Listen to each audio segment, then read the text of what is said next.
Hello students, in section of metallurgy of medium reactive metals, we have studied about roasting and calcination, which is the process in which we convert metallic salts into oxides. ठीक है? Then once they are converted into oxide, they are reduced with carbon or some more reactive metal like aluminium. The most important example of displacement reaction or reduction of highly reactive metal is thermic reaction, which is used for repairing machineries and railway tracks, because these displacement reaction with metal is highly exothermic. ठीक है, तो thermic reaction important है, as it is लिखने के लिए 1 mark में भी आ सकती है, क्योंकि इसमें large amount of heat release होता है, इसलिए वो मेटल को मेल्ट कर देते हैं. Now the next and last section of this topic is metallurgy और the extraction of highly reactive metal. अब जो मेटल बहुत ज्यादा रिएक्टिव है, उनको बहुत ज्यादा केमिकल प्रोसेस से हम एक्सट्रैक्ट नहीं कर सकते, है ना, क्योंकि वो जो भी कंपाउंड बनाएंगे उनकी बाइंडिंग जो होगी वो बहुत ज्यादा स्ट्रांग होगी. जैसे मान लो सोडियम का ऑक्साइड है, ठीक है, sodium oxide is displaced, that is Na2O. Okay, so Na2O whenever, अब इसको आप कार्बन से रिड्यूस करना चाहते हो, है ना, तो रिएक्शन में आपको Na और CO मिल जाए, but it is not possible because oxides of metal, और स्पेशली कौन सी मेटल जो ज्यादा रिएक्टिव है, मैग्नीशियम है, सोडियम है, कैल्शियम है, ये हमने हाईली रिएक्टिव कैटेगरी में रखी है. इनकी ऑक्सीजन के साथ बाइंडिंग बहुत ज्यादा स्ट्रांग होती है ना, तो इनके ऑक्सीजन के साथ बाइंडिंग इतनी ज्यादा स्ट्रांग होती है कि ये कार्बन के साथ अटैच नहीं होता. और हम ऐसा कह सकते हैं कि oxygen is more strongly bounded with these metals in comparison to carbon. तो यहाँ पर कार्बन के साथ वो बाउंड होने नहीं जाएगी, तो यहाँ पर ये डिस्प्लेसमेंट रिएक्शन नहीं होती, है ना. तो ऑक्साइड को इजीली जो ये हाईली रिएक्टिव जो मेटल होती है, ये ऑक्साइड फॉर्म में अगर मिलती है तो इनको हम इजीली रिड्यूस नहीं कर सकते. तो कौन सी मेथड इनके लिए यूज होती है, तो एग्जांपल उसका है इलेक्ट्रोलाइसिस. जैसे मैंने बताया था, as the name suggest, with the help of electricity breakdown of compound, है ना, उसको बोलते हैं इलेक्ट्रोलाइसिस. तो इलेक्ट्रोलाइसिस में क्या होता है, सपोज करो, अब आपकी बुक में दूसरा एग्जांपल दिया हुआ है, मैं यहाँ पर Na2O का एग्जांपल, सपोज करो आप सोडियम ऑक्साइड लेते हो, है ना, इसमें से आपको सोडियम एक्सट्रैक्ट करना है, तो आप एक बीकर लेते हो, उसमें 2 इलेक्ट्रोड हम लेते हैं, one is cathode, another is anode.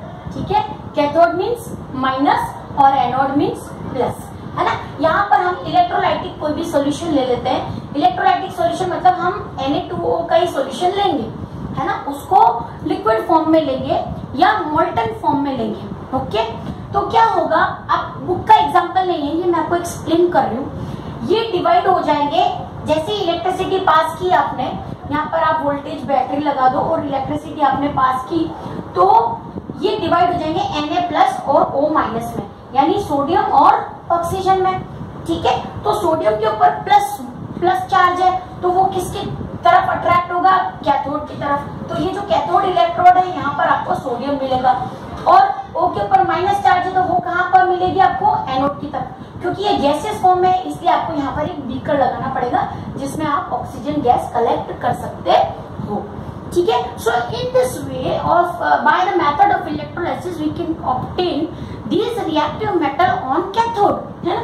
Easily in ions का डिवीजन हो जाएगा और वो मेटल हमको कैथोड पे डिपॉजिट मिल जाएगी. यहाँ पर आपको क्या लेना पड़ेगा, molten salt of sodium, potassium या कैल्शियम, जो भी हाईली रिएक्टिव मेटल्स आप ले रहे हो उनका मोल्टन सॉल्ट. ठीक है, तो ये इंपॉर्टेंट हो गया. जब भी आप आप देखो 2 मार्क्स में इलेक्ट्रोलाइसिस पे शॉर्ट नोट इंपॉर्टेंट है कि सबसे पहले why electrolysis process performed in highly reactive metals.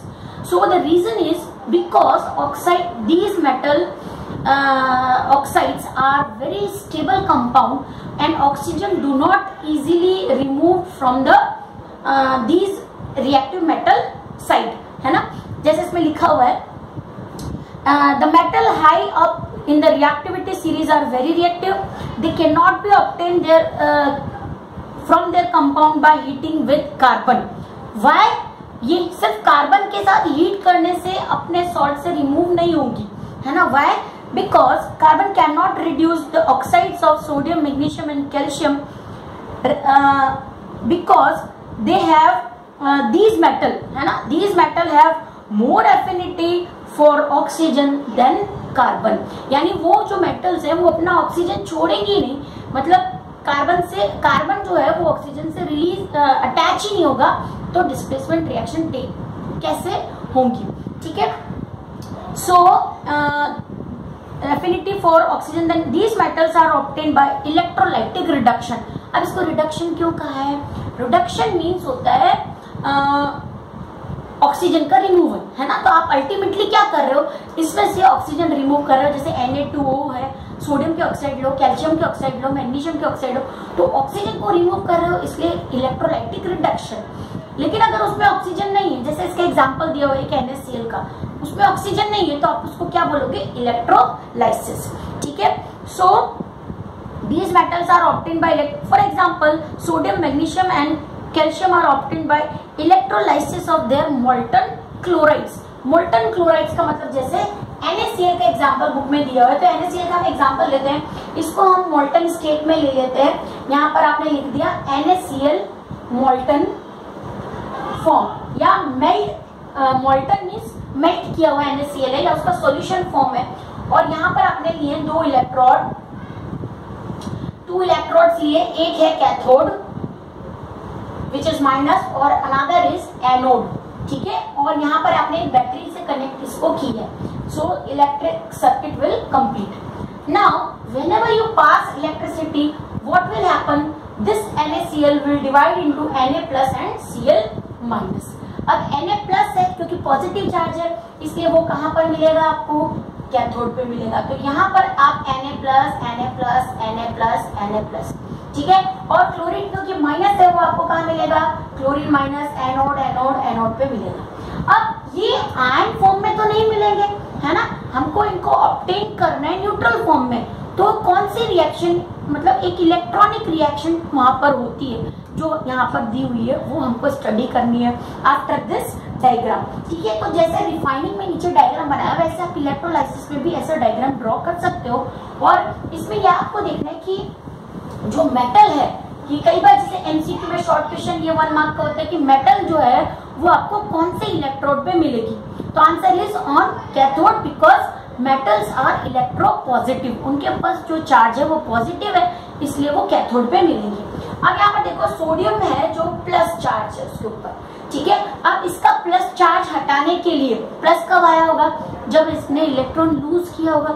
तो अगर सोडियम एक इलेक्ट्रॉन गेन कर ले तो वो न्यूट्रल हो जाएगा, ठीक है। ये आपको मिल गया न्यूट्रल, ओके, क्लियर हो रहा है। Na is plus, that means after losing, plus कब हुआ होगा वो आपको पता है अच्छे से, हमने लुईस स्ट्रक्चर किया हुआ है। Na281, उसको जब भी केमिकल रिएक्शन करनी होती है वो +1 में, यानी कंपाउंड बनाने होते हैं, प्लस में चेंज हो जाएगा और इलेक्ट्रॉन लूज कर देगा। So there is loss of electron, है ना। तो because of this loss of electron for compound form Na becomes Na+। अब इसका प्लस हटाने के लिए इसने लूज किया था, तो अगर अब एक गेन कर लेगा तो वो न्यूट्रल हो जाएगा। सिमिलरली क्लोरीन में भी ऐसे होता है, क्लोरीन के ऊपर माइनस चार्ज है, इलेक्ट्रॉन गेन करने की वजह से माइनस चार्ज आया, तो अब अगर क्लोरीन जो है वो इलेक्ट्रॉन लूज कर देगा तो वो न्यूट्रल हो जाएगा। और आपको पता है कि Cl कुछ नहीं होता, Cl हमको Cl2 के फॉर्म में मिलेगा। तो यहाँ पर 2 क्लोरीन होनी चाहिए, यहाँ पर 2 क्लोरीन होनी चाहिए और यहाँ पर 2 इलेक्ट्रॉन होने चाहिए। So the reaction is balance in this वे। ये क्लोरीन क्या है? गैस, कहाँ मिलेगी? एनोड पर, राइट। और ये क्या है? सोडियम मेटल, कहाँ मिलेगा? कैथोड पर, ठीक है। So this must be clear to you, very easy process it is. Now understand this, ये क्या कहलाएगा? Loss of electron. तो ये कौन सी प्रोसेस हो गई? ऑक्सीडेशन। और ये क्या हो गया? Gain of electron. तो ये क्या हो गया, reduction. So this reaction is known as electrolytic reduction, क्योंकि यहाँ पर मेटल ने इलेक्ट्रॉन गेन किया है, ठीक है। So the gain of electron is reduction, which process this process take place at cathode. Very important, जहां पर बुक में दिया हुआ है उन्हीं रिएक्शंस के आगे आप ये लिख लो, Na+ और 1 इलेक्ट्रॉन है, सोडियम मेटल है, कहाँ हो रही है, कैथोड पे हो रही है। और ये रिएक्शन क्या है, गेन ऑफ इलेक्ट्रॉन, ठीक है। So gain of electron is known as reduction, important. और ये वाली रिएक्शन क्या है जो उस साइड लिखी हुई है, लॉस ऑफ इलेक्ट्रॉन, ठीक है। तो loss of electron is known as oxidation. That's why this reaction is known as electrolytic reduction or electrolysis process. By this process we obtain highly reactive metal from its salt. Okay, so this is the important reaction, cathode anode reduction oxidation. ये याद रखना है कौन सी electrode पे क्या मिल रहा है। अगर गैस मिल रही है तो कौन सी इलेक्ट्रोड पे मिल रही है, मेटल मिल रही है तो कौन सी मेटल मिल रही है, ठीक है। और अगर हमने यहाँ पर ऑक्साइड के लिए होते तो ऑक्सीजन गैस मिलती, प्रोसेस सेम ही रहता है ना, ठीक है। तो ये हो गया आपका इलेक्ट्रोलाइसिस और इलेक्ट्रोलाइटिक रिडक्शन। ये इंपॉर्टेंट है समझना आपको। यहाँ पर इलेक्ट्रोलाइसिस में 2 मार्क्स का अगर क्वेश्चन होता है तो 1 मार्क तो रिएक्शन को एक्सप्लेन करने का आएगा, जो इसमें इलेक्ट्रॉनिक रिएक्शन दी हुई है, that is of reduction and oxidation, ठीक है। और बाकी का आप ये लिखोगे कि क्यों इलेक्ट्रोलाइसिस करते हैं इन मेटल्स का, highly reactive metals, why undergoes reduction process instead of reduction with carbon. फिर कार्बन के साथ उनका रिडक्शन क्यों नहीं कर सकते, ऐसा भी क्वेश्चन आ सकता है, गिव रीजन व्हाई, ठीक है। अब अगर हम लास्ट प्रोसेस पे, हमको ऑक्साइड से, सॉल्ट से मेटल मिल गया, now we will come to the refining process. Means एक बार मेटल मिल गया तो वो 90% 70% प्योर हो सकता है, उसको 100% या 99% प्योर करने के लिए हम जो प्रोसेस करते हैं उसको बोलते हैं refining of metal. Generally refining जो होती है वो कॉस्टली मेटल के लिए या रिएक्टिव मेटल की होगी, है ना, जिनको रिफाइन करने की जरूरत पड़ेगी और जो कम क्वांटिटी में होती है, ठीक है। जैसे सिलिकन्स है ना, उनकी भी रिफाइनिंग होगी, कॉपर है रिफाइनिंग हो सकती है, सिल्वर गोल्ड है इनकी भी रिफाइनिंग होगी। तो कुछ ऐसे मेटल जो उनको हाईली प्योर फॉर्म में चाहिए। अब मशीनरी बनाने के लिए कौन सी मशीनरी कहाँ यूज हो रही है, अगर मेडिसिन बनाने में यूज हो रही है तो हाईली प्योर मेटल चाहिए, लेकिन अगर इंडस्ट्री में कोई केमिकल बनाने के लिए यूज हो रही है तो वहां पर रिफाइनिंग की जरूरत नहीं है। तो it's depend on the quality of the metal where it should be use, कहाँ पर यूज होनी है उस पर डिपेंड करता है। तो जो प्रोसेस है, अब देखो रिफाइनिंग भी तभी समझ में आएगा जब आपको समझ में आएगा कि इलेक्ट्रोलाइसिस कैसे होता है ना। अब रिफाइनिंग के लिए इसमें कॉपर का एग्जांपल दिया हुआ है। So again the electrolytic reduction process is used for refining of metal. The metal produced by various reduction process described above are very pure. जितनी प्रोसेस हमने की, जैसे मैंने बोला 70% 90% प्योर हो सकती है, लेकिन 99% आपको प्योर चाहिए तो एक और प्रोसेस करनी पड़ेगी, रिफाइनिंग, है ना। They contain impurities which must be removed to obtain pure metals. The most widely used method of refining of impure metal is electrolytic refining. Same process है electrolytic refining, लेकिन ये जो हाईली रिएक्टिव मेटल की electrolysis से कैसे differ होती है वो देखो।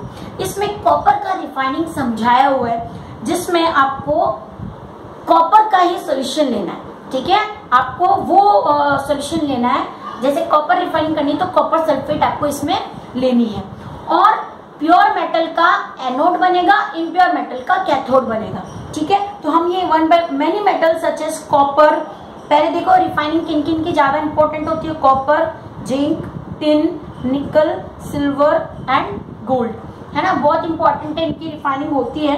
And these metals are refined electronically, ठीक, electrolytically means by the process of electrolysis. In this process, impure metal is made anode, ठीक है। अब यहाँ पर हमने एक बीकर लिया और हम बात कर रहे हैं कैथोड और एनोड की। आप इम्प्योर मेटल का यहाँ पर ये जो एनोड है वो आपने बनाया है इम्प्योर मेटल का, ठीक है। वही मेटल होनी चाहिए जिसको आपको प्योर करना है, यानी अगर कॉपर का कर रहे हो तो इम्प्योर कॉपर, है ना। इम्प्योर जो आपको प्योर करनी है, मतलब जिसकी रिफाइनिंग करनी है, उसका आप क्या बनाओगे, एनोड। सपोज मेरे पास आ गया कॉपर, है ना, तो मुझे अब उसको रिफाइन करना है। इसका डायग्राम बहुत इंपॉर्टेंट है। इलेक्ट्रोलाइटिक रिफाइनिंग एक खुद क्वेश्चन है 3 मार्क्स का, 2 मार्क्स का, जो इंडिविजुअल पूछ सकते हैं। कोई मेटल रिएक्टिविटी सीरीज पूछ ली, सेकंड जो पार्ट है उसमें इलेक्ट्रोलाइटिक रिफाइनिंग पूछ लिया। तो जो मेटल आपको प्योर करनी है ना, रिफाइनिंग जिसका करना है उसका बन जाएगा एनोड। और जो मेटल आप मतलब कैथोड हम बनाएंगे प्योर मेटल का। अगर आपके पास सपोज अब हमको मेटल को प्योर करना है तो कॉपर लेंगे, हाईली प्योर कॉपर, उसका बनाएंगे कैथोड, ठीक है। और यहाँ पर हम लेंगे इलेक्ट्रोलाइटिक सॉल्यूशन, जिसका यहाँ पर इलेक्ट्रोलाइटिक सॉल्यूशन, इलेक्ट्रोलाइटिक सॉल्यूशन। अब इलेक्ट्रोलाइटिक सॉल्यूशन क्या होता है, जो इस इलेक्ट्रोलाइसिस प्रोसेस को प्रमोट करेगा, आयन फॉर्मेशन को प्रमोट करेगा। कोई एसिड भी हो सकता है, आप एसिड डाल दो इसमें थोड़ा सा तो आयनाइज जल्दी हो जाएगा। और जैसे आप कॉपर लिया तो आप उसमें कॉपर सल्फेट का एसिडिफाइड सॉल्यूशन ले सकते हो। जैसे मैंने बोला इलेक्ट्रोलाइटिक सॉल्यूशन है तो उसमें कोई आप एसिड ले लो, और अगर सॉल्ट ले लिया, जब भी आपको प्योर करना है उसका। तो यहाँ पर हम कॉपर की बात कर रहे हैं तो कॉपर सल्फेट सॉल्ट ले लिया। एसिड क्यों लिया ये याद रखना है, टू प्रमोट आयनाइजेशन, है ना। हम एसिडिफाइड सॉल्यूशन ले लेते हैं। अब यहाँ पर आपने लिया है कॉपर सल्फेट। कॉपर का भी वैसे ही आयनाइजेशन होगा। देखो कॉपर +2 में चेंज होगा और सल्फर है वो माइनस का चार्ज लेके जाएगा, ठीक है। तो कॉपर क्योंकि प्लस है ना, यहाँ पर कॉपर के ऊपर कौन से चार्जेस हैं, प्लस, तो वो किसकी तरफ जाएगा, कैथोड की तरफ जाएगा, जो ऑलरेडी प्योर मेटल है। तो यहाँ पर कलेक्ट होने लग जाएगा कॉपर, और सल्फेट की जो इम्प्योरिटीज है वो माइनस चार्ज है, वो कहाँ जाएगा, एनोड। तो we can obtain pure metal और refined metal on pure metal electrode which is cathode, ठीक है। तो कैथोड क्यों हमने प्योर मेटल का बनाया है, ये इंपॉर्टेंट है, because the metal itself is electropositive. तो ये माइनस चार्ज की तरफ अट्रैक्ट होगा, इसलिए सारा जो कॉपर है वो कहां पर कलेक्ट हो जाएगा, कैथोड पे कलेक्ट हो जाएगा, जो 100% प्योर होगा या 99% प्योर होगा। अब सारी इम्प्योरिटीज जो इस इलेक्ट्रोड के आसपास होगी वो यहाँ कलेक्ट होने लग जाएगी।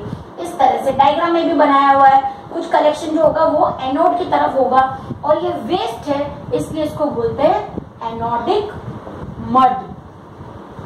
अब मड का मतलब मिट्टी नहीं है, मड का मतलब होता है वो इम्प्योरिटीज जो हमको कॉपर में नहीं चाहिए, है ना। कई बार इस मड में बहुत प्रीशियस मेटल भी प्रेजेंट हो सकती है, सिल्वर, गोल्ड, प्लेटिनम, है ना। तो मड का मतलब बिल्कुल टोटल वेस्ट नहीं है, क्योंकि इलेक्ट्रोलाइसिस प्रोसेस हो रहा है, तो इस एनोडिक मड में भी कुछ और प्रीशियस मेटल या trace amount of important minerals भी हो सकते हैं। So this is all about electrolytic refining. थोड़ा सा क्लियर करने के लिए मैं बुक में से आप रीड कर देती हूँ ताकि आपको समझ में आ जाए। In this process, impure metal is made up of anode. A thin strip of pure metal is made up at cathode. Thin strip क्यों बनाएगी, अगर प्योर मेटल हमारे पास इतनी सारी होती तो हमको उसको रिफाइनिंग करने की क्या जरूरत होगी, तो कम लेंगे तो भी हमको वहां पर डिपोजिशन ऑफ प्योर मेटल मिल जाएगा। तो थिन स्ट्रिप बना ली प्योर मेटल की। A solution of metal salt is used as an electrolyte. Electrolyte means the solution which promote ionization or which promote electrolysis process. The apparatus setup is shown in the figure. On passing current through electrolyte, a pure metal from anode dissolve into electrolyte. A pure metal from the anode dissolved into the electrolyte. मतलब ये क्या है कि जो pure metal है वो anode pure metal है वो डिजोल्व होके कैथोड की साइड कलेक्ट होती जाएगी। क्या लिखा हुआ इसमें, pure metal from anode dissolve into electrolyte, an equal amount of pure metal from electrolyte deposited in the on the metal. Actually ये क्या कहना चाह रहे हैं कि जो हमने सॉल्यूशन लिया, जो भी हमने मेटल ली थी, जिसको हमको ये कॉपर सल्फेट का जो सॉल्यूशन लिया जिसमें से हमको कॉपर को प्योर करना था, वो डिजोल्व हो के इलेक्ट्रोलाइट में आता जाएगा, है ना। इलेक्ट्रोलाइट में डिजोल्व होता रहेगा, जो आपने एसिड डाला उसकी वजह से डिजोल्व होता रहेगा और लास्ट में जो कॉपर है वो किस पे डिपॉजिट हो जाएगा, कैथोड पे डिपॉजिट हो जाएगा। The apparatus is setup, so यहाँ तक तो हो गया था। An equivalent amount of pure metal from electrolyte is deposited on the cathode. The soluble impurities go into the solution, where insoluble impurities settle down at the bottom of the anode, which is known as anodic mud or anode mud. ठीक है, so in this way the description part of metallurgy is completed. In next section we will discuss that chart which is given in book. अब आप देखो book में सबसे पहले chart दिया हुआ है, लेकिन ये सारी थियरीज पढ़ने के बाद हम वो चार्ट करेंगे जो इम्पोर्टेंट है। एज इट इज लिखते हैं 4 मार्क्स में, तो भी 3 मार्क्स में वो चार्ट इम्पोर्टेंट है, 1 मार्क का डिस्क्रिप्शन होता है। ठीक है, तो on next session we will discuss the chart which is given in your book. अगर अब आप चार्ट भी देख लोगे तो भी आपको वो समझ में आ जाएगा, जो बहुत इजी है। अब इसका इस चैप्टर का सिर्फ एक ही इम्पोर्टेंट टॉपिक बचा है, कोरोजन, जो भी हम कमिंग सेशंस में कंप्लीट कर लेंगे। Okay, thank you.